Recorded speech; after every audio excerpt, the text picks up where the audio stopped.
people often ask me, well, why didn't you pitch these shows? And it's like, well, of course I would have pitched these shows. Of course I've mentioned these shows, and these shows have gotten me lots of meetings. But ultimately, there's a long line of queer showrunners and writers that would love to do a LGBTQ ensemble relationship dark comedy. And there's a reason that they don't get to do it. It's not for a lack of desire. It's because of a closed-mindedness in the industry. We maybe develop a lot of projects like this, but very few make it to air, and most of those get canceled. Welcome to Third and Fairfax, the official podcast of the Writers Guild of America West. I'm your host, Brian Gary. In this episode, Monique Sorgen talks with creator, showrunner, and actor Kit Williamson about writing, directing, and starring in his comedy series Unconventional, why queer narratives and LGBTQ+ representation are vital, and much more. Listen and subscribe to Third and Fairfax on Spotify, Apple, or Libsyn, and watch us on the Writers Guild of America West's YouTube channel. And now, here's Monique in conversation with Kit. I'm Monique Sorgen, and I am here today with Kit Williamson, who is the creator of a new show called Unconventional, which is on a network called Reverie. Hi, how are you? Hey, I'm doing great. How are you doing today? I am having a pretty good day. Thank you for asking. I want to get to talking about the show, but I always love to know like how people ended up in this business in the first place. So can you talk about that? Yeah, I think I ended up joining the entertainment industry just because it seemed like a ticket out of Mississippi and a path to doing something that I loved. I was always writing and acting as a kid growing up in Jackson, Mississippi, and I went to an arts boarding school for acting and writing when I was 16 called Interlochen Arts Academy. From there, I went to undergrad in New York at Fordham University and kind of hit the ground running doing theater outside of school my sophomore year. Ended up booking a Broadway show my junior year, Talk Radio by Eric Bogosian, and that brought me Amazing. out to LA. Okay, wait. So how did the radio show brought you out to LA? It was called Talk Radio. It's a play by Eric Bogosian. It was the revival with Liev Schreiber and Sebastian Stan. So that's amazing. Your first acting was with Liev Schreiber and Sebastian Stan, but Sebastian Stan wasn't known at that time, right? No, it was kind of his first big thing too. I think he had done a few movies, but this was his first Broadway show. I was originally his understudy, and then I was cast in an onstage role during rehearsals. So how did that bring you to LA though? Because it sounds like it was a Broadway show, so it was like then it became a traveling show. Well, I signed with a management company and an agency, and that brought me out to LA because I had the experience of being in a Broadway show and then the experience of going off my unemployment to do an off-Broadway show where I was making $200 less per week. Wow. So I quickly thought, there's not really a path forward in this for me personally, because I can't sing or dance. So options were a little bit limited for me in New York at the time. There's so much more film and television there now than there was when I graduated college. Oh, that's interesting. Why do you think that is? I don't know. Maybe LA drove everybody away. Who can say? I don't Well, know. tax credits, probably tax credits. We're getting them back in California though, so that's Yes. And exciting. more studios have been built. I think there's been a lot of infrastructure that's been added in New York since I graduated, which was in 2009.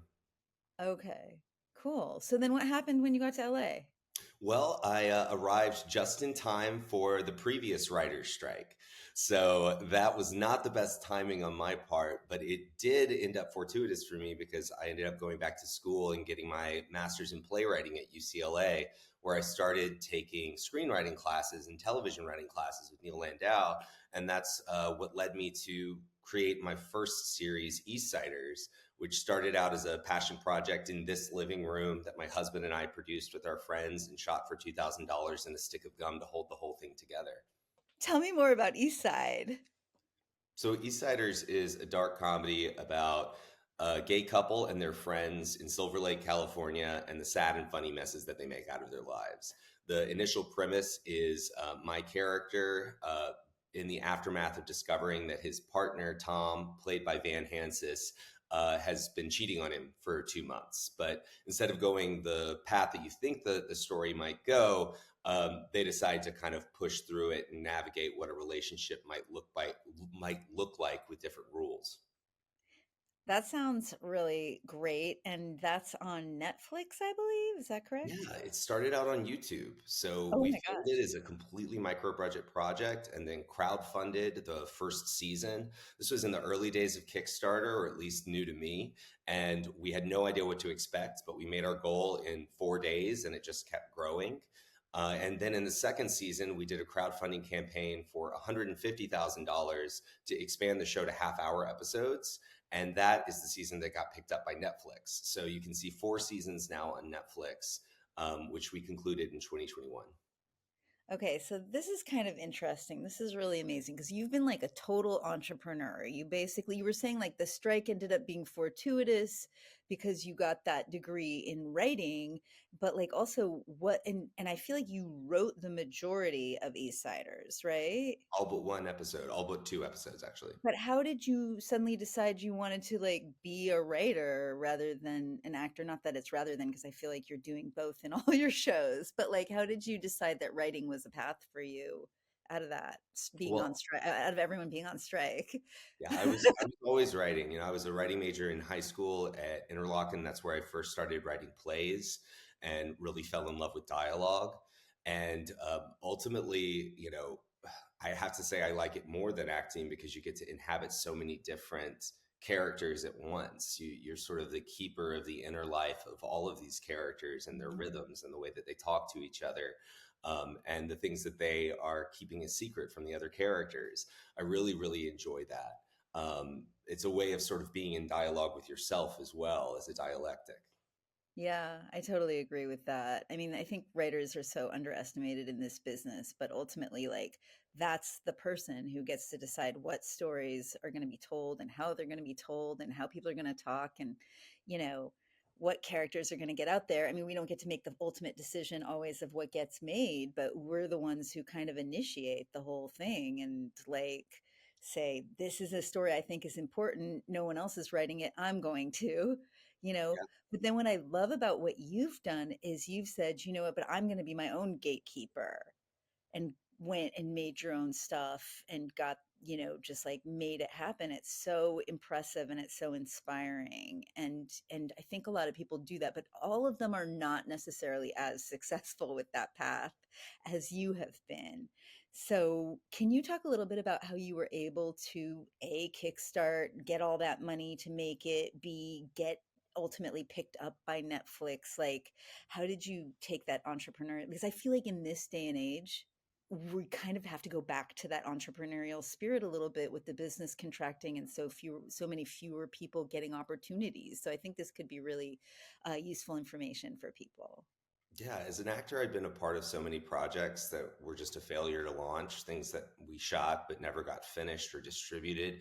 And I wanted it to be my own damn fault if the project didn't get finished. I wanted to take on that responsibility. And that's really where it was all born out of, was a desire for creative autonomy.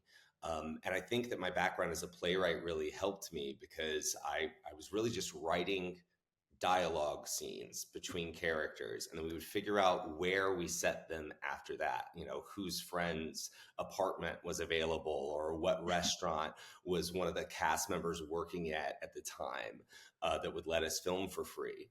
And that sort of, for lack of a better term, guerrilla, Duplass brothers spirit, led me to really work with like available resources. And luckily, living in Los Angeles and in Silver Lake in a creative community, the biggest resource available to me was insanely talented actors, with Van Hansis, Constance Wu, Stephen Guarino, John Hallback, Willem, all of these incredibly talented actors that were, willing to come together and help tell the story. I think that we've come full circle in a number of ways in terms of the rise of independent television.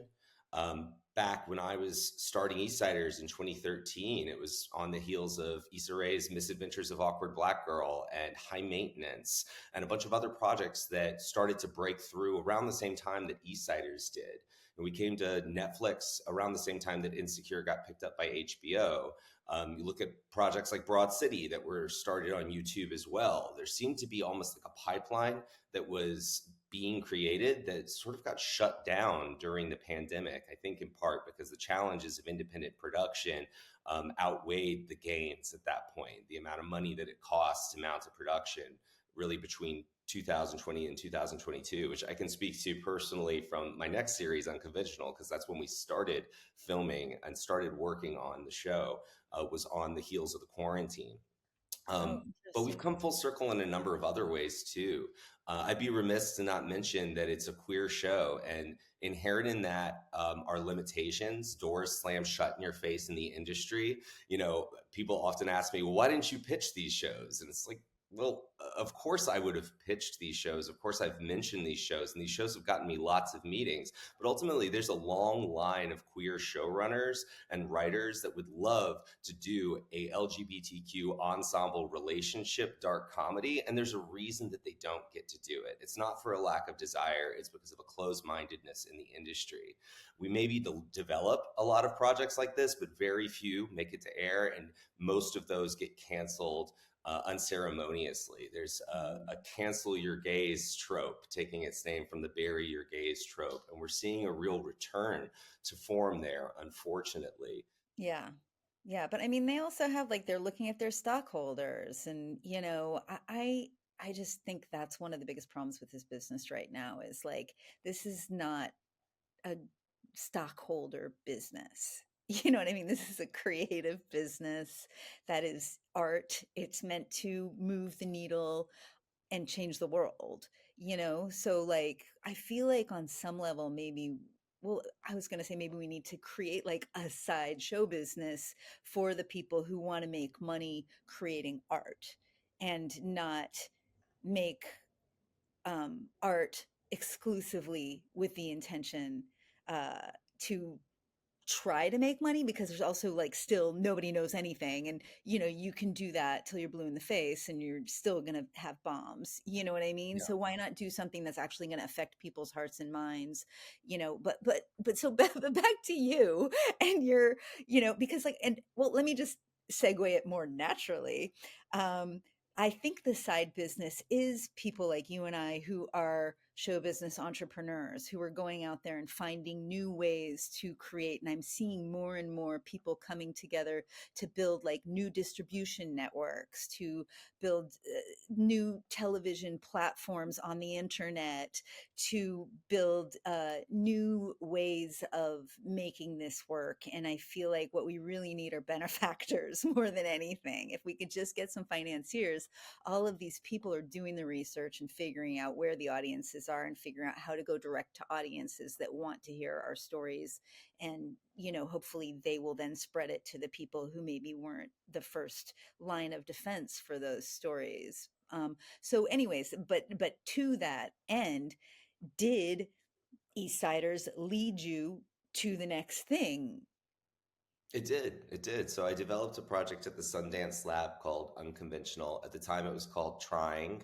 And it was about two eccentric queer siblings trying to start an unconventional family where my character would be the sperm donor to his sister's girlfriend. It was originally set in New Orleans and in the Bywater and the Marigny. And we were actually down there scouting locations the week before COVID hit in 2020. But thankfully, our financiers were not discouraged by what was happening in the world and were committed to the project. So we convened a writer's room during quarantine with James Bland, Bria Grant, Larissa James, and Chad Callahan, and broke story on a full season of 9 half-hour episodes where every episode jumps ahead a month in the pregnancy, and all of the characters have to grapple with the reality of their lives changing forever when this baby comes into the world. So that was, we reset it to the California desert for a lot of reasons, some of them financial and some of them for safety, and started shooting at the tail end of the quarantine, had a COVID shutdown almost immediately, and had to quarantine for 14 days that turned into 6 months and almost a year before we were able to remount production. So Wow. we've had quite the winding journey, but I'm so grateful to have found financiers in Cold Iron Pictures and the Money Pool and a partner in Reverie to come in and help us finish post production and release the show to a wider audience. So it's been incredible getting to have that opportunity. And of course, there's a straight line from the success of Eastsiders to the show getting picked up by a new network. So this project, Unconventional, has always been independent. Is Yes. that correct? Yes, And absolutely. you just like got financiers because you were at the Sundance Lab, right? I would say it more came out of Eastsiders. Okay. And my management company, Irwin Moore Medavoy, was instrumental in sort of helping package it and set it up. And I know that it's an unconventional and unusual pathway.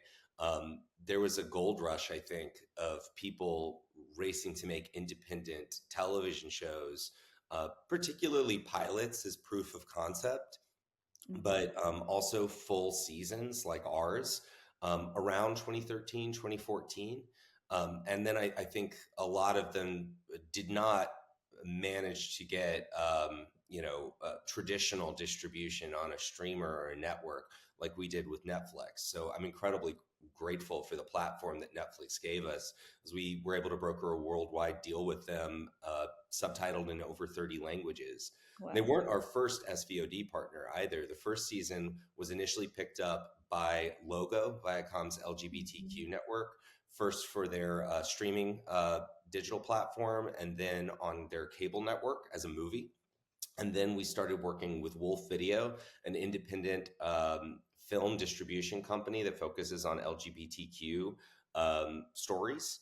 And from there, we were able to make second window deals on Hulu, Amazon, full screen back when that existed, and finally Netflix in the second season. So, did you basically build an audience from the first show that you crowdfunded, and then that was why you were able to get financial backers for this new show, Unconventional? Yeah, in a way, putting the first two episodes of Eastsiders on YouTube really enabled us to kind of build that core supportive audience that was invested in the show. And crowdfunding, I think, also helped us really solidify a fan base, an audience that was, not just eager to watch it, but eager to support it and wanted to be a part of the making of it. That's something that I believe was instrumental to the success of the show. And it's not the path that we went with Unconventional, but it is, I think something where you can draw a straight line from that audience's support to people taking a risk on my new show. Yeah, and I feel like you've taken a lot of the same people with you, both in front of and in the writer's room for your next show, right? It's like a lot of the same people, isn't it? And behind the camera as well, our director of photography, Rob Edgecombe, our executive producer and editor, Larissa James. There are many people from the Eastsiders team that were able to come with me on this new journey. Okay, so now Eastsiders, that was just super indie, low budget. That was not covered by the Writers Guild, right? Right. And, I wasn't a WGA member at that point. And from Eastsiders, I was able to sell my first piece of development, a pilot that I sold to CBS with Lisa Kudrow and Dan Bukatinsky's production company, Is or Isn't. It's Right. a legal procedural about a three-generation family law firm in rural Mississippi, kind of inspired by my crazy family of lawyers, because my mom's a lawyer, my dad's a lawyer, my sister's a lawyer, and my grandfather was a judge. Wow. It was perhaps a little bit ambitious for 2014 because we had a gay lead and a really inclusive and diverse cast.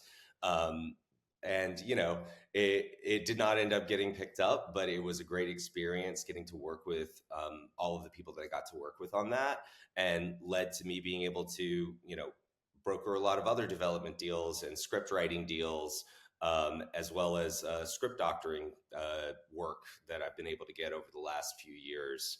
Um, but unfortunately, a lot of that centered on LGBTQ stories, and people, I think, really love to develop LGBTQ stories more than they love to produce them. Attention Writers Guild members. Get paid faster with direct deposit for residuals. Log into your MyWGA account at WGA.org and click on Residuals and Payee Deposits to register. If you need assistance, reach out to online services at WGA.org.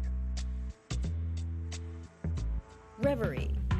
Can you talk a little bit about what that is, especially for the straight audience that probably doesn't know, and like how that fits into it still being a new media contract? Reverie is an LGBTQ streaming network focusing on stories that impact our community. But they also have on their fast cable channel reruns of Absolutely Fabulous. So it's inclusive of things that just, queer people like as well, such as Fabulous British Women. We're their first long form original scripted series. Wow. And they have a banner show coming out after ours with Murray Hill, which is King of Drag, which is a drag king competition. So they're really sort of moving aggressively into the originals space. That's a But reality show though, right? Right, exactly. Okay. But they're across platforms. So they have AVOD, which is advertising video on demand, which falls under new media, and they also have SVOD, which is a subscription video on demand service where you pay a membership fee monthly, like Netflix or Amazon, and then you can watch uncensored shows without ads. Whereas their AVOD service, there's going to be censorship, there's going to be bleeps and blurs. We even had to blur out a drag queen's chest plate. So it's Oh yeah, truly censored. I know what you're talking about. But they don't censor like kissing, right? Right. Thankfully, we didn't have to make any picture changes, which is something Oh, that I was that's a little bit nervous about. because There's there is a no lot of sex gratuitous sex in the show. scenes in the show. I always have had to sort of, I've always made a point to tread carefully because I think that your intentions can easily be misrepresented or misunderstood as a queer filmmaker. Mhm. I feel like there's a higher bar in terms of exploration of sex and sexuality and nudity and things of that nature than a straight story might have to meet. That's so interesting. Yeah, because there is a lot of sex in it, but it's pretty much all shown from the waist up, right? And mostly off screen. There's spoiler alert, no thrusting. But honestly, I don't think you necessarily need to, the French may disagree, but I don't think you necessarily need to linger on the act in order to understand the impact of it for the characters. To me, the most interesting conversations are all pre and post coital anyway. Yeah, no, I think that's really interesting. And from a female point of view, I would like to add to that that like so much sex has been shot through the male gaze. And one of the big things about shooting sex, I'm also a director, from the female gaze is, women tend to shoot it differently because maybe the things that turn us on are different, but also because like we're not trying to objectify the women when we shoot it, and we're not trying to be exploitative about the sex when we shoot it. So it's interesting to hear your point of view on how you had to be careful from the gay gaze, in a way that really actually parallels the female gaze in some ways that I wouldn't have expected before this conversation. Well, there's a sort of long-standing history of gay exploitation movies, and I came of age watching and loving those movies. I am not in any way casting any sort of judgment on those movies. It just wasn't my intention to create something that was exploitative or solely focused on the sex of the characters. Yeah, no, and I mean that's great, and I think that's like I want to say your show it feels mainstream to me as contrasted with some of those gay sexploitation films, which I happen to have also watched some of. Um, Some of them incredibly successful, by the way. You know, yeah, like Call Me yeah. by Your Name, he's fucking a peach. So there's Right. nothing wrong with it. There's nothing wrong with it. Yeah.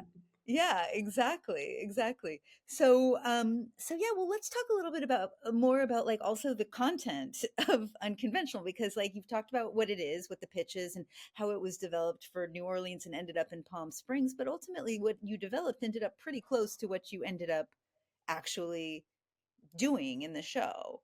So, how did you come into those characters?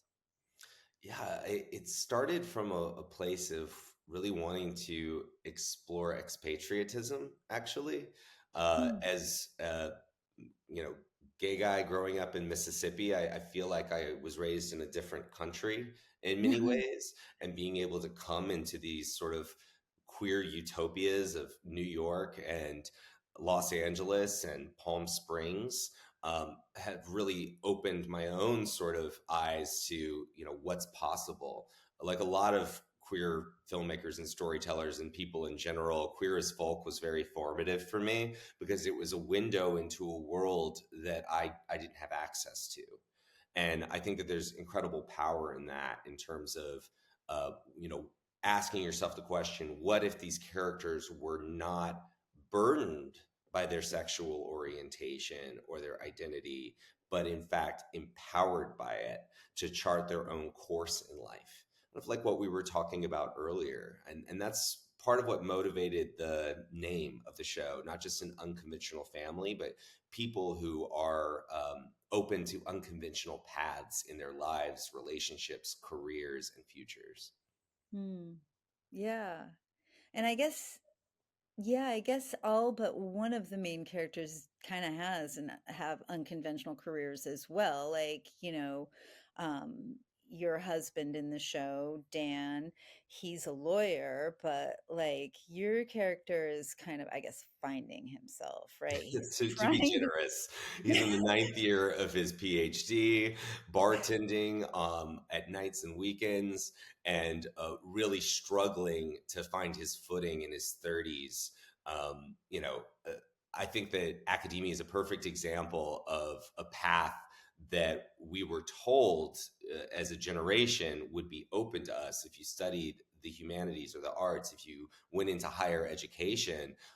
And then, spoiler alert, there were no jobs. So I have many friends who finished their PhDs or were, ABD, all but dissertation, and started teaching high school, or took a complete left turn into a different field after they graduated because of the lack of opportunities available to them. And I think that that is emblematic of many, many shifts that we've seen generationally.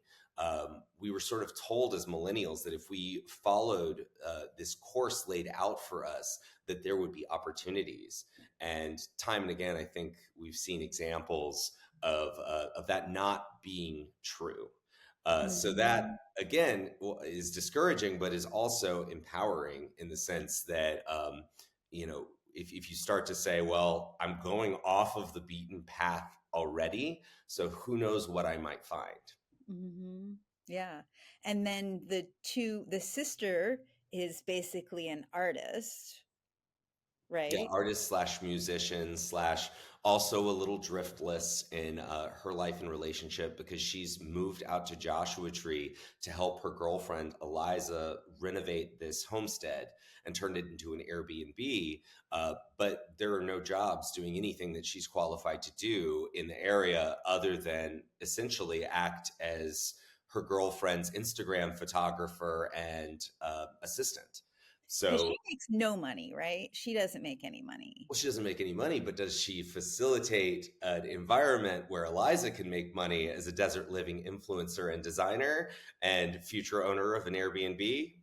Potentially.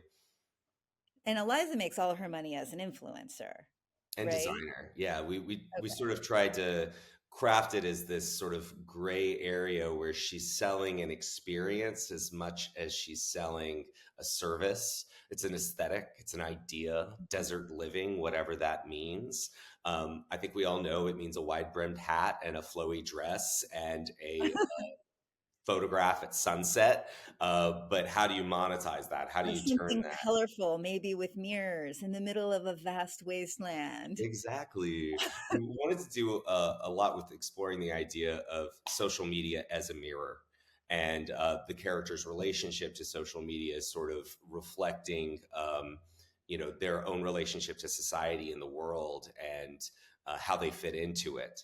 Dan struggles with something similar because he's an attorney at his family's law firm, a partner with his father, and the sort of respectability that comes with that and the need to curate his own identity and as far as how others see him, being at odds with the sort of freewheeling queer life that he and Noah have carved out for themselves.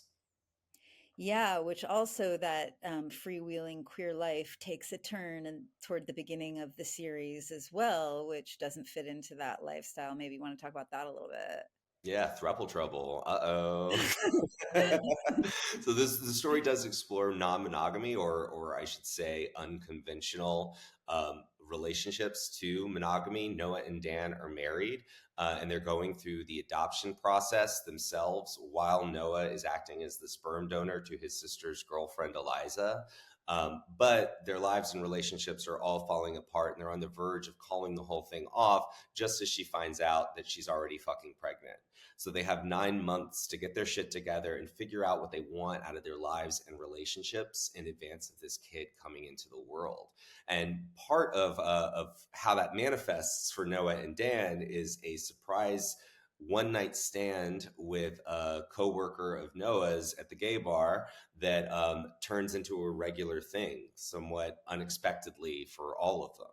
And the ramifications of that for their lives, their relationship, and the adoption process. Yeah, so ultimately, unconventional, it could also be called It's Complicated.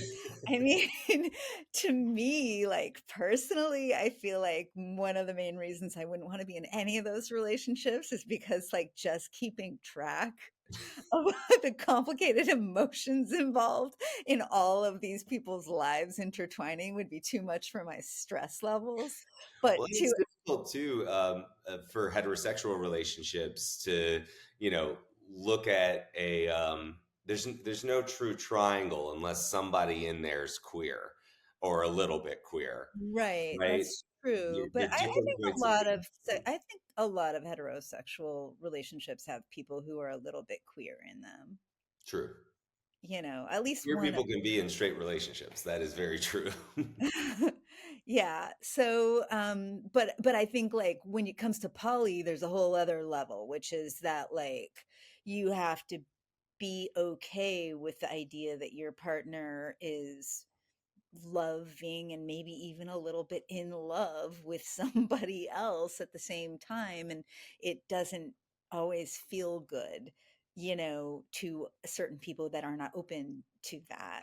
So And I don't think that Noah and Dan would consider themselves polyamorous, which is, of course, where the complication lies. well, they say that at the very beginning, like, oh, it's always one night. It's always one night. But then it ends up becoming more. And there are definitely some moments where you're like, is this okay?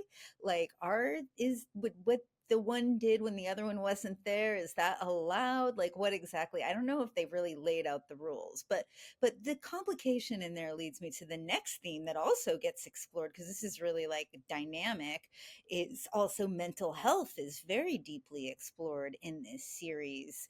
And, even less so in the thruple than in the lesbian relationship, you Yeah, know? I definitely wanted to tackle that head on. I think it's, something that generationally, again, millennials are so much more comfortable talking about openly, not just challenges and struggles with mental health and addiction, but also medication and therapy and, treatment.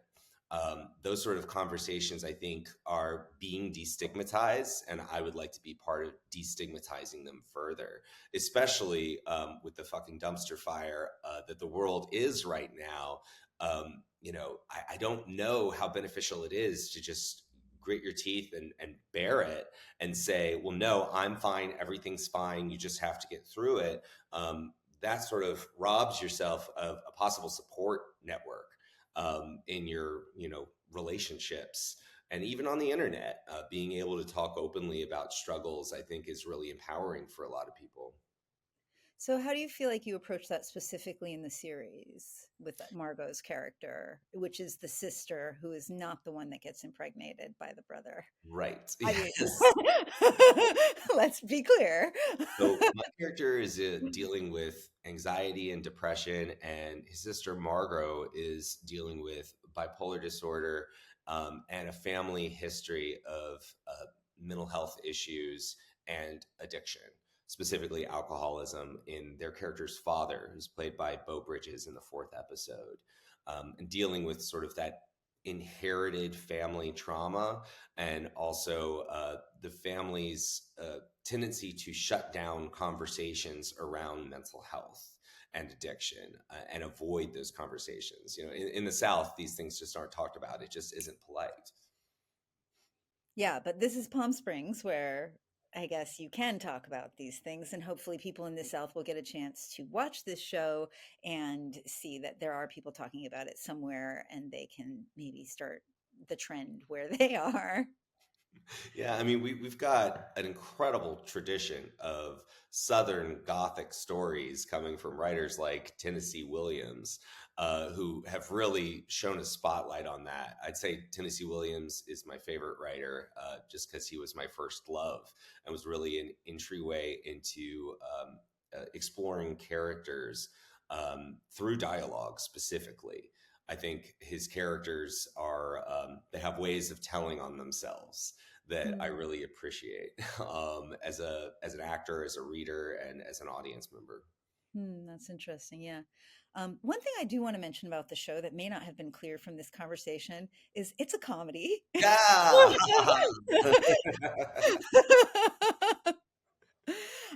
Yeah, it's a comedy and it's really sexy. It's like shot sexy, the characters are sexy, the makeup is sexy, the production design is sexy, the costumes are sexy. So it's like kind of a sexy comedy. If I had to sell it to people what you want to watch, if you want to watch a sexy comedy, I would say watch this. Um, Thank you. That's what we were going for. yeah, so I guess just back to the writer-ness of it all, like what do you look for in your writer's room, in your writers? As because you're the creator, you're the showrunner, right? Yeah. Yeah. I was the showrunner, and I also wrote and directed 6 of the 9 episodes. Okay, so you write a lot of it, but you do have a writer's room. Yeah, we had an incredible group of people come together with all different like walks of life and experience and voices. And this was my first experience getting to really run a larger room of this size.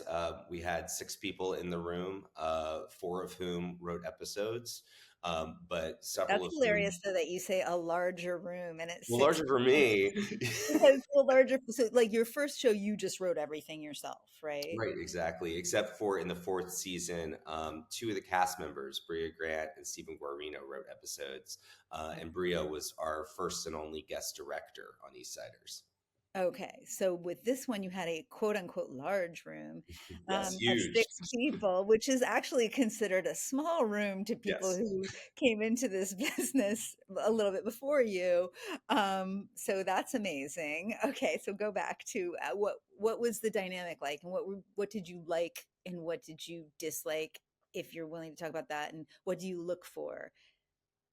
Well, I think the first thing I look for is authenticity. People who write in a way that is very specific about, characters that would inhabit this world. For example, getting to work with James Bland, who created the show Giants, that was executive produced by Issa Rae.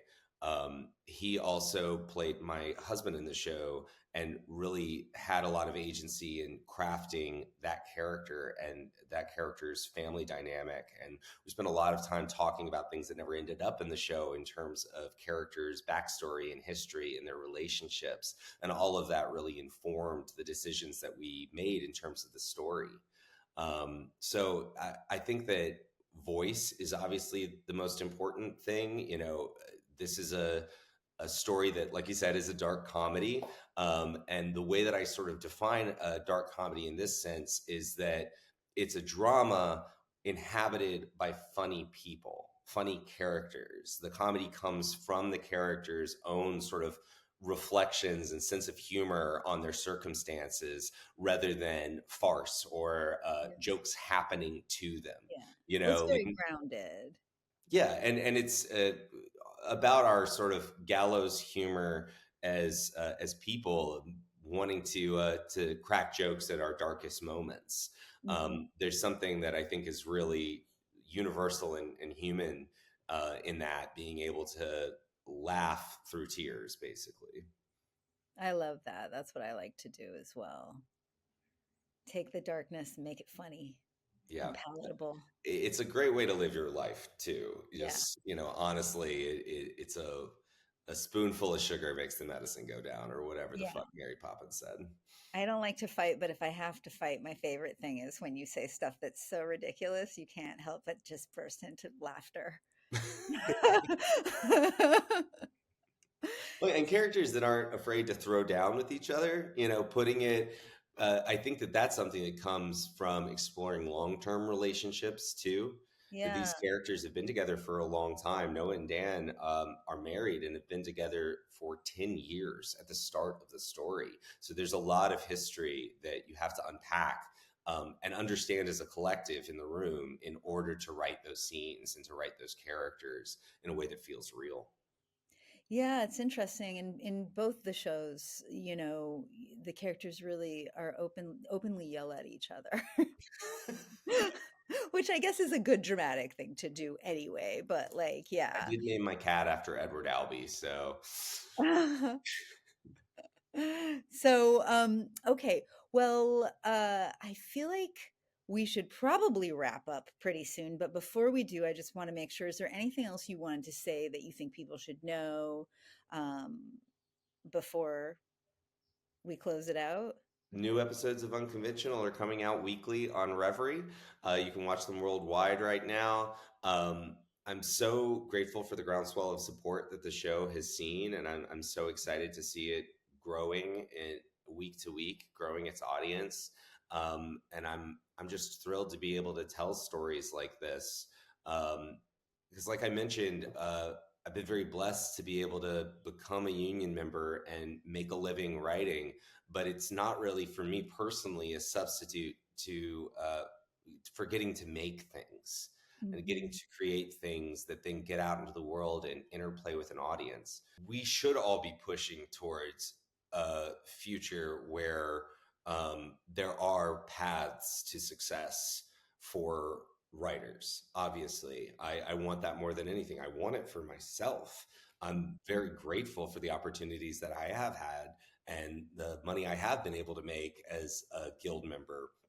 But I also know that there are many people in this industry who have written a pilot a year and sold it for a decade or more and not gotten anything made. I know many people Mhm. for whom that's been their experience of the industry. And that's been my experience of the industry as well for the last 7 years. They sold a project a year, and some of them got really fucking close. Um, but if at the end of the day, I didn't have the autonomy to keep telling stories on my own terms, I would be even more frustrated than I am, and I'm pretty fucking frustrated. Mhm. So, Uh-huh. Preach. Um, so great. Well, everyone knows they can reach you on Patreon. Where else can people reach you? I'm Kit Williamson on all of the internet platforms, and I'm really friendly, so come say hi. Awesome. And I am Monique Sorgen on all the internet platforms. So say hi to me too. So great talking to you. I've really enjoyed this conversation. Likewise, this was awesome. Thanks for listening to this episode of Third and Fairfax. You can listen and subscribe to Third and Fairfax on Spotify, Apple, and Libsyn, and watch us on the Writers Guild of America West's YouTube channel. If you like this episode or have a comment, email us at podcast@wga.org. Also check out writtenby.com, the Guild's online publication, for more on writer craft, career, and union life. And see you next time.